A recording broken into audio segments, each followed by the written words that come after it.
Welcome back, everybody, to DGOT Instant Reactions. We're just going to call this a series now as well, since we do so damn many of them. We're going to be spoiling the hell out of The Monkey, so I'm just letting everyone know now. We're going to give our general thoughts. Then once we get done with that, we're going to spoil it. So if you want to listen to the first 5 minutes or so, feel free. But we are going to spoil it, so warning is now. Me and Dustin are not in this together, as we like to say on the podcast. One of us likes the movie, the other one vehemently doesn't. I'm the one who does like the movie. I enjoyed it. The first time I saw it was a couple weeks ago for the early screening at AMC and Dolby Digital. It was a blast. And I actually went and saw it again today just because to refresh my memory to do this. My first viewing was definitely better just because it felt like more, I don't want to sound pretentious, but cinema lovers attended that and not loud assholes who laughed at everything obnoxiously today and said "damn" to everything that happened on screen like they've never seen a horror movie before. But yeah, I think this movie is just a fun time. It's good. I want to ask Dustin because I've seen a few other people on like TikTok who kind of felt the exact same way as you, like hated the dialogue. I want to spoil everything you said to me, but they said that they didn't watch the trailer. So did you watch the trailer? Yeah, I couldn't avoid it. I mean, I saw. Okay, that's right. You go to the movies a lot, so you couldn't avoid it. But like the people I saw on TikTok, they said they didn't see the trailer, so they kind of went in with like weird expectations. I kind of went into it with just expecting like a silly mess, like Stephen King. You know, Stephen King. Like I was just expecting some. I was expecting some maximum overdrive level of absurdity, but it was actually executed well. I'm sorry, that was just a subtle jab at you. I had a good time with The Monkey. I'm just going to leave it at that. What about you, Dustin? I'm on the opposite end of the spectrum, almost across the board. I went into it knowing it was going to be like this absurdist comedy, but I didn't go in that way because of it being Stephen King. Just because of the trailers, why I thought that. So I was like, okay, it's going to be over the top. It's going to be fun. But I didn't know what I was getting into really as far as how absurd it was because Osgood Perkins made the movie. And my Letterboxd review, the first thing I put was, how did the same guy who made Longlegs make this movie? It blows my mind. I did not enjoy the movie. My theater experience was fine. I saw it yesterday. There was quite a few people in there, actually, probably a dozen besides me. And the row directly behind me, there was two guys, and they were both Garrett from Y2K. Take that for what it is. Dude, they were baked out of their mind, and they were laughing like, Oh, they were having a good time then. Yeah, they're like, oh, he's fried. Like but it didn't even bother me because I was like, I'm not enjoying this movie. Like, I'm just not. We'll get into pros and cons, and I'll go further in depth. But I thought the movie was stupid, and if a movie is going to be stupid, it has to make me laugh. I don't even think I cracked a smile. So it just didn't work for me. That's fair. I mean, comedy and humor is definitely subjective. Let's do something a little different for this. Where did the movie lose you? The opening credits? No, I'm just kidding. It couldn't have been that fast. This wasn't Terrifier. No, honestly, I don't remember the moment it left me, but I know I can tell you the moment that I realized I hate the dialogue in this movie. And that was with Babysitter Annie. Calling her Babysitter Annie every time. People don't talk like it. Just annoyed me.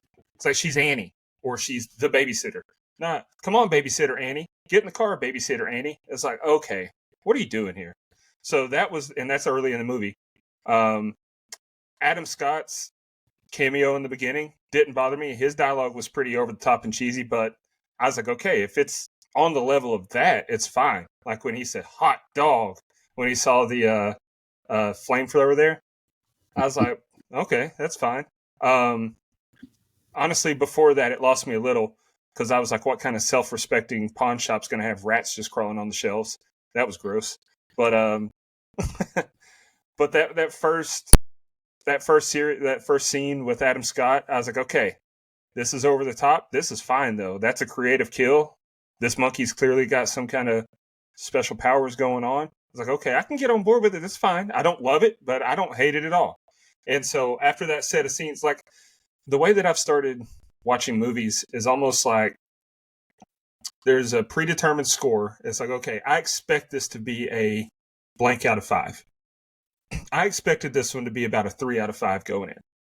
And after that first scene, I was like, okay, we're in the 2.5 to 3 out of 5 range after that first scene. This is what I expect. I'm on board with this. I can have fun with it. I knew it's not going to be, for me, a 4 or 5 out of 5 unless something crazy happens that is just like awesome. There's a lot of crazy stuff happen, but it just didn't strike me as awesome. So that's kind of how I got lost in it. That's fair. How bad did Corey Cunningham, Rowan Campbell's wig bother you? Oh my God, dude. What was that? Like, honestly, nothing else in the movie, as far as visually, pissed me off, except that wig and his mom's wig. Especially when, because it says it's 25 years later, or I think it's 25 years later. And so I'm like, okay, I'm trying to remember, when did this movie start? Like, what year was it when it started? Because I couldn't remember. But then we see a calendar, and we see it's 2016. Who looks like the lead singer of an 80s hair band in 2016? I mean, it didn't even look like real hair. You could obviously tell it was a wig, and that bothered me. Yeah, it was a terrible wig. But I mean, his whole family was fucked up, so I could, Godspeed for that kid. I thought it was cool to see Rowan Campbell, though. Like, I hope he digs himself out of that trench that fucking Corey Cunningham character put him in. Like, poor kid. Like, he's gonna be eternally hated by Halloween fans, though. Yeah. Didn't we even see him, though? You only see his lower half of his face because his stupid bang wigs were his wig bangs were in his eyes. That's true. All right, Dustin, I just want to hear your positives of the movie. You can kick us off with that. Osgood Perkins took a chance. I give credit for that. He took a chance. This is completely different. This is a 180 from Longlegs. Longlegs is a very serious and dark movie. This one's more of tongue-in-cheek, supposed to be absurd and fun. I give him credit for taking a chance. I think the young actors, Christian Convery, the one that played young Hal, young Bill, I thought they tricked me. It's the same guy playing two kids. I thought that he was great as little nerdy Hal and tough guy, cool kid Bill. I thought he was great. That's about where it ends. I thought Osgood Perkins was funny as Uncle Chip when he's I was about to ask, how sweet were the sideburns? Dude, the sideburns, like, he looked like a 1970s televangelist, but he just when he said, he had the only line in the movie that brought a smile to my face and like kind of made me laugh. Because he's like, I just want you to know, your Aunt Ida and I, we're going to do our very best. It's probably going to be pretty bad, though. Like, that was funny. Yeah. That's funny. Yeah, I thought that was funny, too. And I think Neon's got to... Oh, go ahead. I was going to say, right before that, he's like, we never wanted kids because when we sit down, we don't like to get up until we have to. And he goes, well, and we're swingers. Like, that was funny. All right, that was funny. Yeah, Osgood, the cameo, I really liked it as well. And they Neon's actually, they got some monkey shirts coming out, and they got one that says R.I.P. Uncle Chip on it. I got to cop that shirt. That shirt's funny as hell. That's all you. Nah.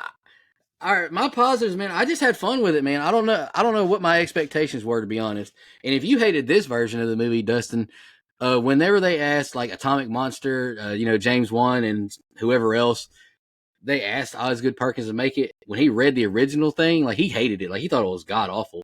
So I don't know what that could. You might have loved that version. I don't know. You know what I'm saying?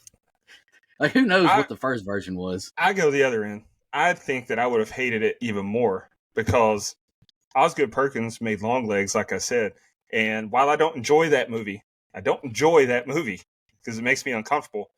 It's a really good movie. The dialogue is, it's chef's kiss. Like, the dialogue is good and the premise is good. The tone is good. So if he improved the original script, I shudder to think what that original one was. No, that's fair. I just had a good time with it, man. I don't know. The kills were really good and creative. Like, that's been one of my biggest criticisms for Saw is, like, the newer ones. I think, like, the traps are pretty, just not thought out as well as the original. I'm not familiar with Theo James either. Not familiar with his game at all. I thought he was great. Like, if you dislike his dialogue or anything, I I thought the man had a really good, sincere face when he needed to be. He was funny when he needed to be. I kind of related. I don't want to say I related, but it was relatable. His relationship with Petey. It's like, man, I got a fucked up life. Like, I don't want to tell you about this. I don't want to get you killed. Like, I don't know. I really enjoyed it, and I liked what's his name, Ted, Elijah Wood's little cameo. Like, he wasn't. I was hoping he'd be in the movie a little more, but he was over the top and funny as well. Aunt Ida was fine. Whew. Good for you, Theo James. That was a good pull. But yeah, I mean, I really just had a good time with it. I thought the kills were good. I laughed at it. I won't disagree that some of the dialogue was terrible. Like, I'm going to eat the rest of your placenta. Like, who says that to the other twin?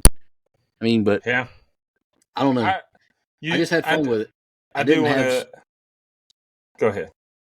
I mean, when I saw the trailer, they showed that part where like the preacher's at the eulogy or whatever, and he's like, "Oh fuck!" When he walks up and sees everybody, it's like, yeah, I'm not going to be expecting like Heretic or Midsummer or nothing with this or The Witch. Like, I'm just gonna have fun with it.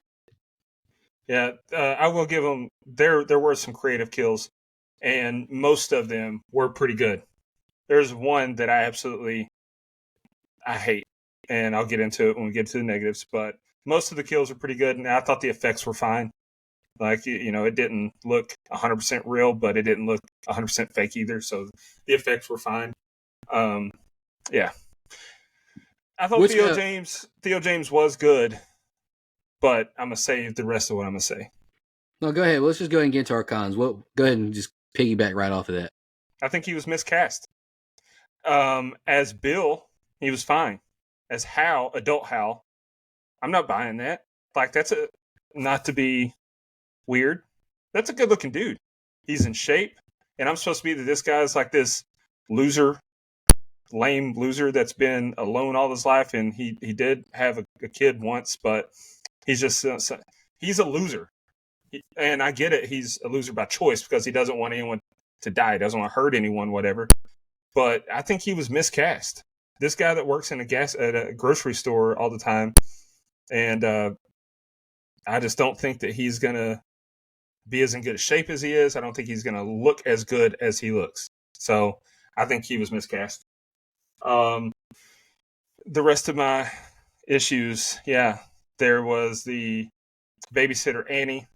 There was the realtor that kept saying twin brother like 9 times in one sentence. Nope, shut up.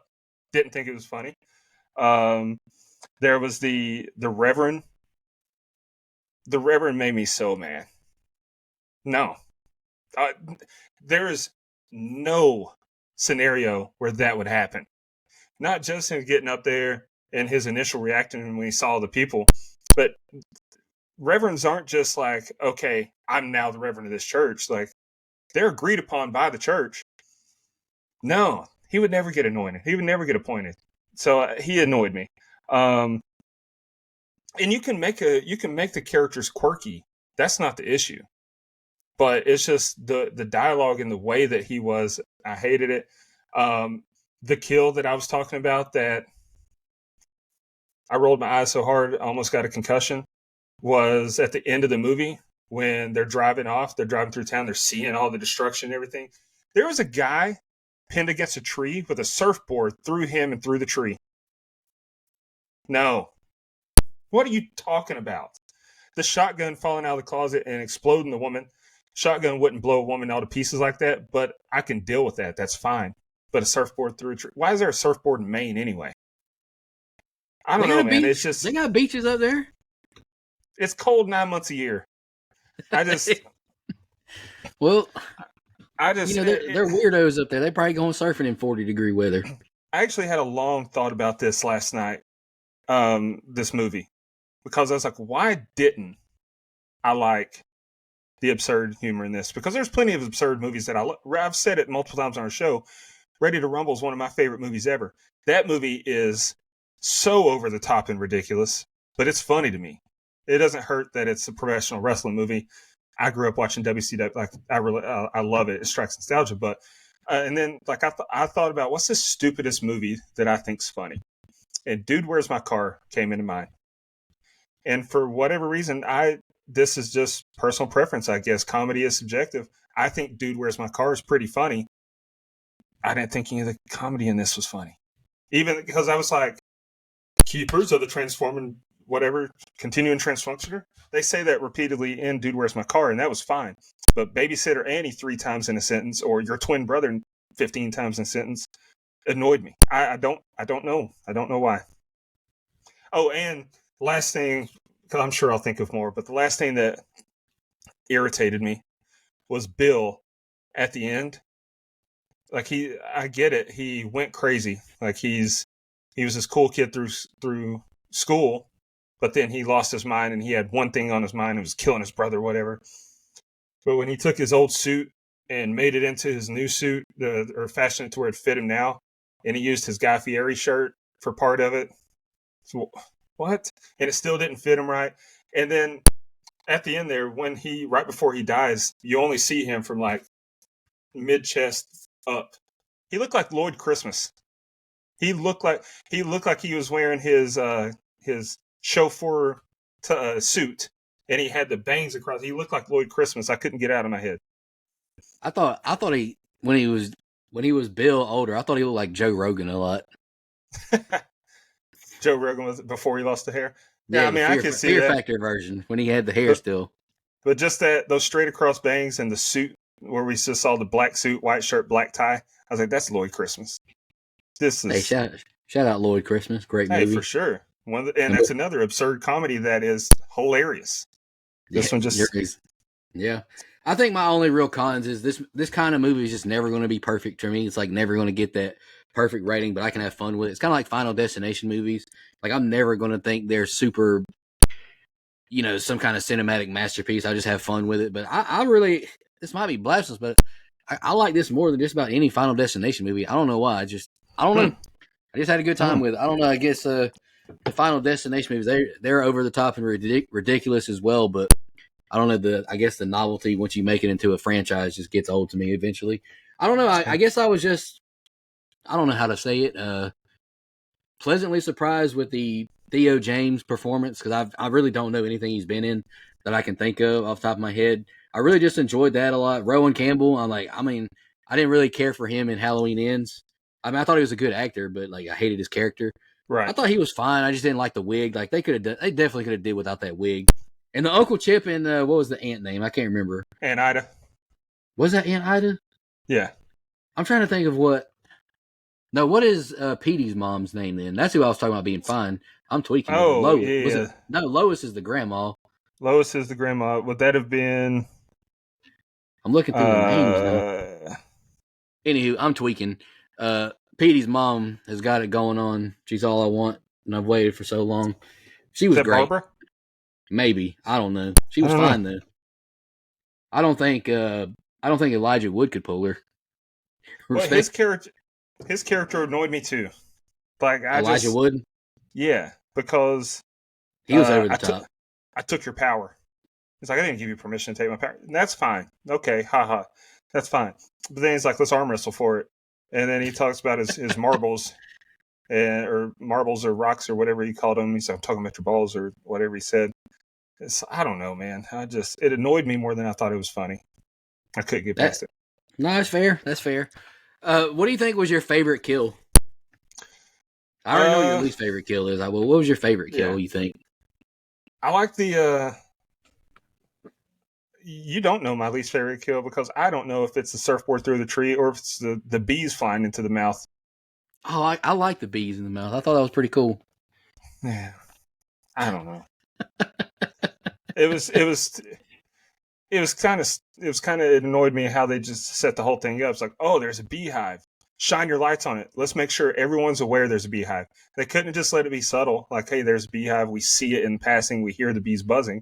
It's like, let's focus on it for a good minute and a half and then have it come back into play. It's, I don't know. And then they flew. I expected him to shoot himself in the head when he was playing around with the gun. I knew he was going to die next. But he didn't. So it's like, okay, they're throwing us off. That's fine. But the bees fly in through the windshield and straight into his mouth. Get out of here. Favorite kill. I really like the shotgun in the closet. I think that or Aunt Ida. Aunt Ida's death was ridiculous. Like, I knew she was going to, you could just tell the whole scene. I think every death was predictable. I knew who was going to die every single time. And that's fine because a lot of the deaths were cool.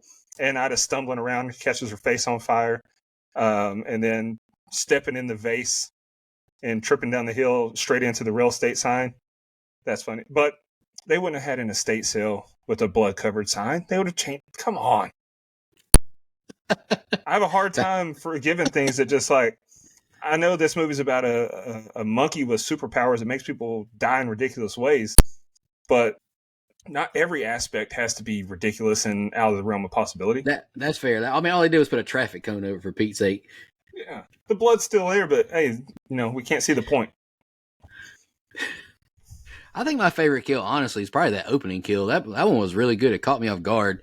It did. Fucking harpoon shoots right through him, pulls his intestines out. Hell yeah, that's what I'm talking about. It retracting and pulling his guts out. That was cool. I agree.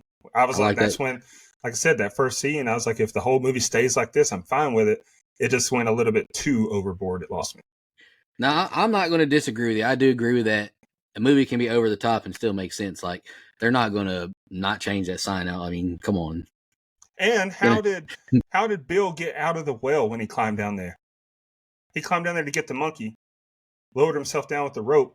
But when he's down there, I didn't see no rope still hanging. And even if there was, you're telling me that little kid climbed out? No. Hey, man, I don't know. We got the Sam Suleks of the world. Maybe he was on that trend at a young age. Who knows? But I'm with you. I mean, I agree with you, especially about that sign. That's a good point. And another thing, this movie had a lot of issues. Why was there a gang of girls in the boys' locker room to bully him? Or conversely, if that was the girls' locker room, why was he in the girls' locker room? How did he get pants? Yeah, they took his pants. And I'm surprised you didn't know. Have you seen Squid Game? I seen the first season. Why did they have the little Asian girl dressed like she was on Squid Games? When he walks in that locker room, she's wearing a green tracksuit. And she's the only one wearing it, and she just happens to be the Asian one. Stop Asian hate. I'm just going to assume in my mind James Wan okayed that. Had to pass the Asian board or whatever. That was, I mean, it's like, dude, like, who was that that tweeted a long time ago, how you get cyberbullied, just turn the computer off? Yeah. Or what was that? I think it was Tyler, the Creator. It's like, bro, like, how did you get pants? Just turn around and leave the locker room. That kid's a pushover. And that's what I'm saying. How did that kid grow up to look like Theo James? And I don't buy that. I don't buy it. They should have used prosthetics, like make him look pudgier and out of shape, make his face not as attractive, but you can still tell he's a twin of Bill. They can still look alike. I wonder if that's a Stephen King thing, though, because remember in It Chapter 2, like the loser kid who grew up was like the super handsome ripped guy? Like, I can't remember what his name was. But he grew out of being a loser. That's true. He did become, yeah. No, I mean, no offense to our grocery store workers. Yeah, no. That's not. But I mean, just his demeanor was, he was a loser. It's his character. Like the manager of the grocery store was fine, and he was kind of funny. But like he had a life outside of the grocery store. Hal seems like the kind of guy who doesn't have a life outside the grocery store, so I'm not buying that he's as attractive as he is. We got to change this. I can't keep talking about how attractive another man is. This ain't right, but it just didn't click for me. Yeah, that's fair. Dustin, I'm at a pretty good stopping point. We spoiled some of it, but we didn't spoil everything. Like from what we've said, we didn't spoil the ending or anything, but no. Dustin, I think we'll say to go see it just to support cinema. I'll say go see it to have fun. Make your own opinion. I mean, you never know. Well, I mean, if this podcast was us all agreeing every week, it'd be a pretty boring podcast, honestly. So, yeah. Any final thoughts? You gave it a 4 out of 5 on Letterboxd. I gave it a 1.5 out of 5 on Letterboxd. So, if nothing else, go see it in Sports Cinema and tell us who you agree with. Whose side? The thing is like everybody who I'm like friends with on Letterboxd, it's like me, Steven Rodriguez, and another guy, 4 out of 5. Then Dustin, bam, 1.5. I was like, damn, all right, shit. Yeah, Steven, I don't know if Steven's going to hear this episode. He does listen to the show. But, Steven, I'm curious why he likes it, because he and I typically are pretty aligned in a lot of movies. I'm doing this thing right now where I'm watching the AFI Top 100 films of all time, and I'm also watching every Best Picture ever. Every Best Picture winner ever, and they're all really good movies. And like he's watched them all, Like everyone that I go to rate on Letterboxd, he's already done it, and our ratings are pretty similar. So he watches a lot of movies, like I watch a lot of movies, and typically we're in agreement. So I'm curious why he liked this so much. I may reach out to him and ask him. Yeah, do that. Yeah. I'd like to know too. But we appreciate y'all tuning in to DGOT, the Instant Reactions series, or whatever we're going to call this now. we did more last year than we did in our first 4 years of the show. But we appreciate y'all tuning in. Go check it out. Hell Peace. yeah, brother. Jason 3. Let me tell you something. Oh yeah, I forgot. I'm the host. Let me tell you something.